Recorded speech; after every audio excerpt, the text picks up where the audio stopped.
pues nosotros tuvimos muchos trasteos en nuestra vida y nos tocó pues vivir en muchas casas que eran de abareque y la mayoría de las casas tenían su espantico. Todas nos acompañaban las ánimas benditas.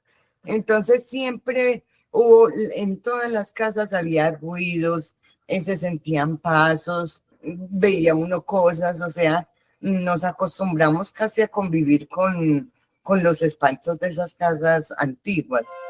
La Fundación Saldarriaga Concha y la Fundación Fahrenheit 451, en asocio con el tiempo, en el marco de Me Cuido Activo, presentan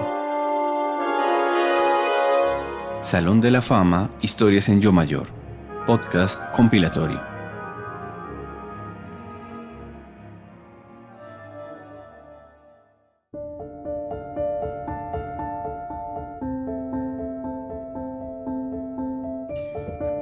Yo tengo una experiencia que nunca me le he podido explicar cómo pasó. Yo soy de profesión trabajadora social y tenía que ir a una vereda en el municipio de Granada y yo no conocía realmente a dónde ir. Entonces me dijeron, no, tranquila, véngase que nosotros le esperamos. Hubo problema con el transporte y yo llegué ya muy tarde y dije, no, aquí cómo va a quedar, era apenas como una fonda que estaba. Y pregunté, ¿por dónde es el camino para otra parte? Y me explicaron. No, pero eso es muy lejos. Y no, yo lo camino, no hay problema. Cuando yo iba como en la mitad del camino, me sentí perdida. Cuando apareció un señor que iba arreando una mula. ¿A dónde va? Para la escuela tal. Ah, no, yo también voy para allá.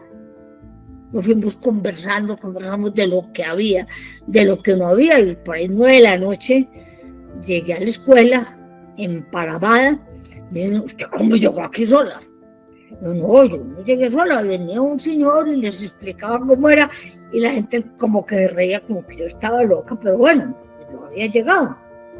Y al otro día me dice el presidente de la acción comunal, Clarita, venga, explíqueme cómo era el señor. Le expliqué y le expliqué cómo era la bula y de qué habíamos hablado. Y entonces me dijeron, no, ese era mi papá y mi papá murió hace 3 años. Pero el viejito me llevó hasta donde yo iba, acá lo importante.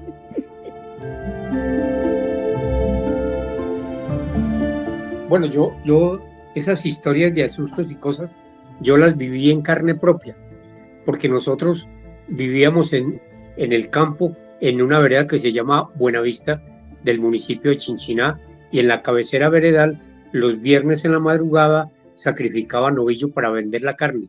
Nosotros en la casa nos preparábamos normalmente a las 3:30 de la mañana, cogíamos ollas con sal y cogíamos un tarro de galletas, le poníamos por dentro una vela y alumbrábamos por todos los caminos para llegar hasta la tienda, que era la tienda del barrigón, donde se sacrificaba el ganado, y nosotros íbamos por sangre y le echábamos sal para que se cuajara, y con eso hacíamos claros y se cocinaba para comer con arepa y chocolate al día siguiente.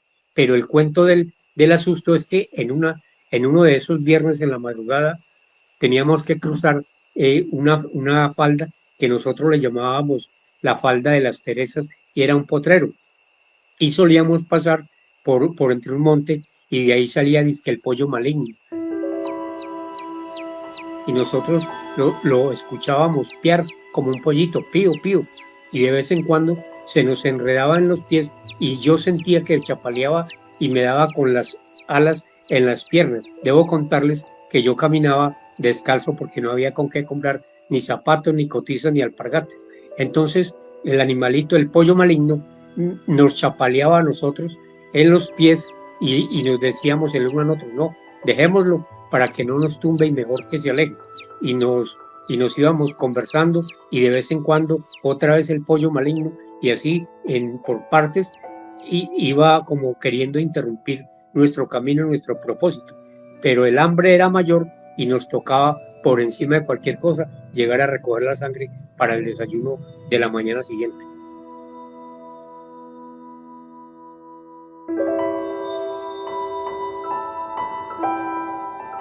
Bueno, nosotros cuando vivíamos en el llano, mi papá era cerrador y nos fuimos a vivir allá donde él estaba y eso era lejos de la ciudad. Él era el capataz y tenía varios aserradores y ahí en ese espacio habían como 3 campamentos. Entonces una noche mi mamá escuchó y todos escucharon un aullido. Como a los 5 minutos volvió y se sintió, pero se sintió más cerca. Entonces cuando los trabajadores escucharon eso, ellos se fueron para el campamento de nosotros. Y cuando de un momento a otro se sintió cerquita donde estábamos nosotros, entonces mi mamá me alzó, yo estaba pequeña, y empezó a decirle que qué era lo que quería, que no sé qué, y era la patasola, pero como ella a las mujeres sí las quiere, entonces ella le presenta es como a los hombres perniciosos y a los borrachos. Entonces, claro, les dio mucha risa y mi mamá después nos contaba porque todos, ahí sí todos corrieron a las naguas de mi mamá y se protegieron allá detrás de nosotros. Y ella ya se fue con las palabras que mi mamá le dijo, en el nombre de Dios, en el nombre del diablo, dígame qué quiere, no sé qué. Entonces ya ella se fue alejando y ya después quedaron ellos, fue ahí ya, después era como nerviosos, ya se reían y ese día se acostaron tarde ahí mientras comentaban y unos se iban para su campamento porque tenían miedo.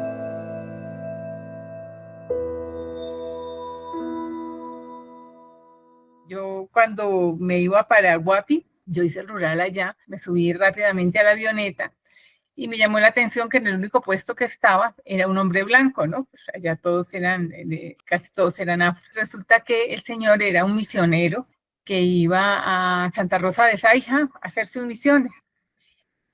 Un hombre súper culto, llegaba recién del Vaticano y como a los 4 meses lo trajeron a Guapi totalmente desquiciado. Pero totalmente desquiciado, aparte pues que era un hombre bastante guapo, yo decía dentro de mí, uy, no, qué desperdicio este hombre de cura, ¿no? Semejante hombre tan hermoso.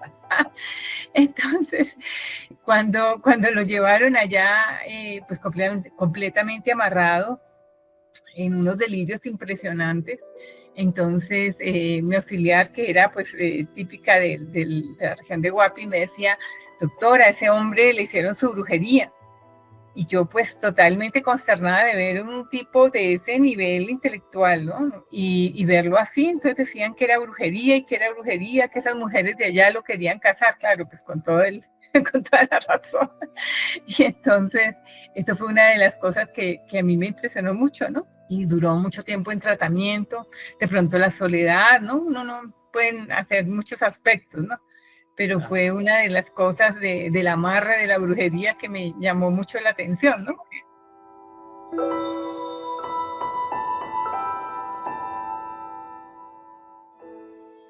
Cuando yo estaba muy joven, tenía como 25 años, yo siempre esperaba que llegara mi esposo, que llegaba a veces muy tarde, era muy gamín, y resulta de que por lo general a mí no me daba sueño por esperarlo a ver a qué hora llegaba, para hacerle reclamo y que dónde estaba, y bueno. Pero resulta que esa noche yo me acosté y caí en un sueño muy profundo, y eran como las 12:30 de la noche, cuando yo sentí una mirada que me despertó, era una mirada tan penetrante que me quitó el sueño. Y en lo que yo me desperté, porque ya estaba despierta, pues lo primero que me vino a la mente era que estaba esperando a mi esposo, ¿no? Que era mi esposo. Pero fui a abrir los ojos como uno los quería abrir y no podía. La entidad me obligaba a verlo desde abajo hacia arriba, desde los pies. Era una persona que nunca la puedo olvidar, lo que vi, ¿no? Era una persona robusta, muy robusta, tenía los pies cruzados, tenía un pantalón como de enfermero, blanco, pero un blanco resplandeciente. Y la mirada mía la manejaba él, la iba subiendo lentamente y me encontraba con una guayabera blanca, pero era una persona supremamente gorda, blanca, demasiadamente grande, que yo seguía, quería subir mi mirada para verlo, pero no podía, él manejaba mi mirada. Cuando llegué al cuello, simplemente se desapareció y quedó mi cuarto en plena oscuridad. Prendí el bombillo y nunca más pude volver a sentir esa sensación de eso que yo quería ver que era, que quedé con las ganas de verle la cara, nomás me la imaginaba y todavía me la imagino cómo sería la cara, y es más, no podía yo decir que era una entidad maligna porque sentía mucha paz mientras yo veía tuve esa visión, que lo relaciono con una visión.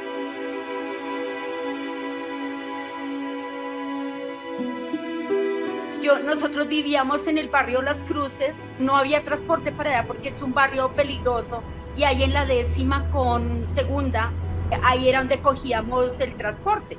Era un 24 de diciembre y yo iba ya tarde, como siempre me iba como tarde para donde mi mamá para reunirnos allá. Me iba a subir a la buseta y iba a pasar la registradora cuando alguien llegó y me jaló el bolso.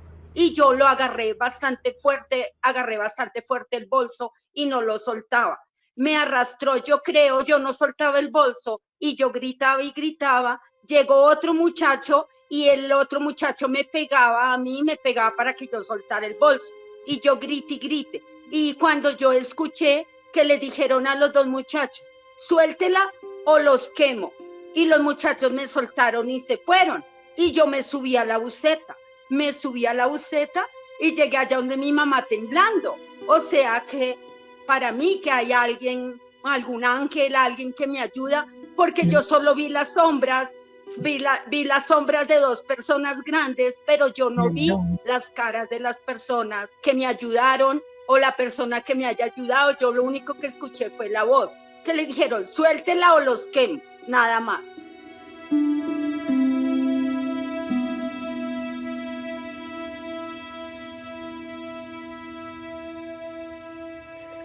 Ahí en mi casa, cuando éramos niños, veíamos mucha televisión y esa vez nos quedamos con mis hermanos, a pesar de que nos han dicho que apagáramos el televisor, entonces nos quedamos viendo una película de terror. Entonces se trataba de una muñeca en la habitación de un niño que lo asustaba.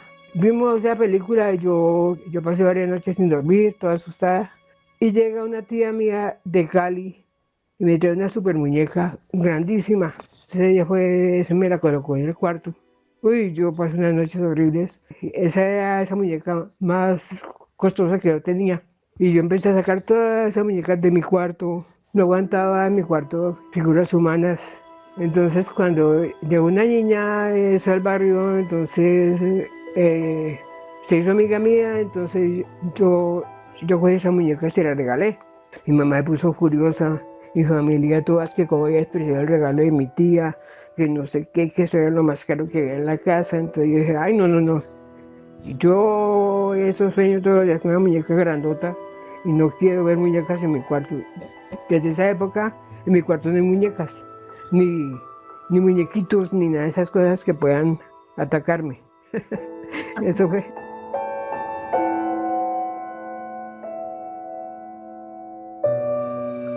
Les comparto, pues cuando yo estaba muy niño, diría yo que unos 4 o 5 años, me gustaba mucho acurrucarme en la cama de mis padres y yo sentía que levitaba y me gustaba ese ejercicio, pero en cualquier momento que alguien gritaba, pasaba esa sensación. Muchas veces lo hice, ¿no? Lo hacía a propósito, me concentraba bastante, pero ya después con el tiempo uno pierde como esa capacidad, creo yo, ¿no? De levitar o esa sensación.